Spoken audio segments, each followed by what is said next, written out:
Mexico, Canada രാജ്യങ്ങളിലേതടക്കമുള്ള ഉത്പന്നങ്ങൾക്ക് അധിക നികുതി ഏർപ്പെടുത്തിയ തീരുമാനം ആഗോള വ്യാപാര നിയമത്തിന്റെ ലംഘനമാണെന്ന് വിമർശനം. മെക്സിക്കൻ, കനേഡിയൻ ഉത്പന്നങ്ങൾക്ക് മേൽ 25%, ചൈനീസ് ഉത്പന്നങ്ങൾക്ക് 10%വുമാണ് അധിക നികുതി. അമേരിക്കയിലേക്കുള്ള അനധികൃത കുടിയേറ്റവും ലഹരിമരുന്ന് കടത്തും ചൂണ്ടിക്കാട്ടിയാണ് ട്രംപിന്റെ തീരുമാനം.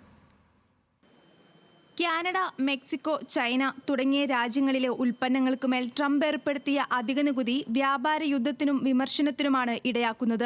വർഷങ്ങളായി നിലനിൽക്കുന്ന ലോകരാജ്യങ്ങളുടെ വ്യാപാര ഉടമ്പടി ലംഘിക്കപ്പെട്ടു എന്നതാണ് വിമർശനം. 1977 അന്താരാഷ്ട്ര എമർജൻസി എക്കണോമിക്സ് പവേഴ്സ് ആക്ട് പ്രകാരമാണ് ട്രംപ് ഫെബ്രുവരി 1 അടിയന്തരാവസ്ഥ പ്രഖ്യാപിച്ച് അധിക നികുതി ഏർപ്പെടുത്തിയത്. പ്രതിസന്ധി ഘട്ടങ്ങളിൽ രാജ്യങ്ങൾക്കുമേൽ സാമ്പത്തിക ഉപരോധം ഏർപ്പെടുത്താൻ പ്രസിഡന്റിന്റെ സവിശേഷ അധികാരം നൽകുന്ന നിയമമാണിത്. ദേശസുരക്ഷാ വിഷയങ്ങളിൽ അടിയന്തരാവസ്ഥ പ്രഖ്യാപിക്കുന്ന ഈ തീരുമാനം പൊതുവെ കോടതികൾ പിന്തുണയ്ക്കാറുണ്ട്.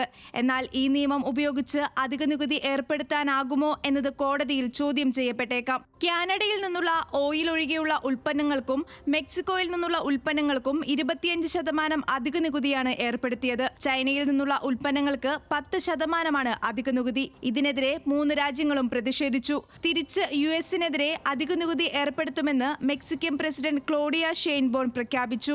മെക്സിക്കൻ സർക്കാരിന് ക്രിമിനൽ സംഘങ്ങളുമായി ബന്ധമുണ്ടെന്ന ട്രംപിന്റെ ആരോപണം ക്ലോഡിയ തള്ളിക്കളഞ്ഞു. അമേരിക്കൻ ഉത്പന്നങ്ങൾക്ക് കാനഡ 25% അധിക നികുതി ഏർപ്പെടുത്തി. സ്വതന്ത്ര വ്യാപാര ഉടമ്പടിയെ ലംഘിക്കുന്നതാണ് ട്രംപിന്റെ തീരുമാനമെന്നും ഇതിന് അമേരിക്ക വലിയ വില കൊടുക്കേണ്ടി വരുമെന്നും ട്രൂഡോ വിമർശിച്ചു. കാനഡയിൽ നിന്ന് പ്രതിദിനം 4 മില്യൺ ബാരൽ ഓയിൽ അമേരിക്ക ഇറക്കുമതി ചെയ്യുന്നതിനാൽ 10% മാത്രമാണ് അധിക നികുതി. ട്രംപിന്റെ തീരുമാനം അന്താരാഷ്ട്ര വ്യാപാര നിയമങ്ങളുടെ ലംഘനമാണെന്നും ചർച്ചകളിലൂടെ സഹകരണം മെച്ചപ്പെടുത്തണമെന്നും ചൈനീസ് വാണിജ്യ മന്ത്രാലയം പറഞ്ഞു. ഫെന്റനിൽ പോലുള്ള ലഹരിമരുന്നുകളുടെ വരവ് അമേരിക്കയുടെ മാത്രം പ്രശ്നമാണെന്നും ചൈന പ്രതികരിച്ചു.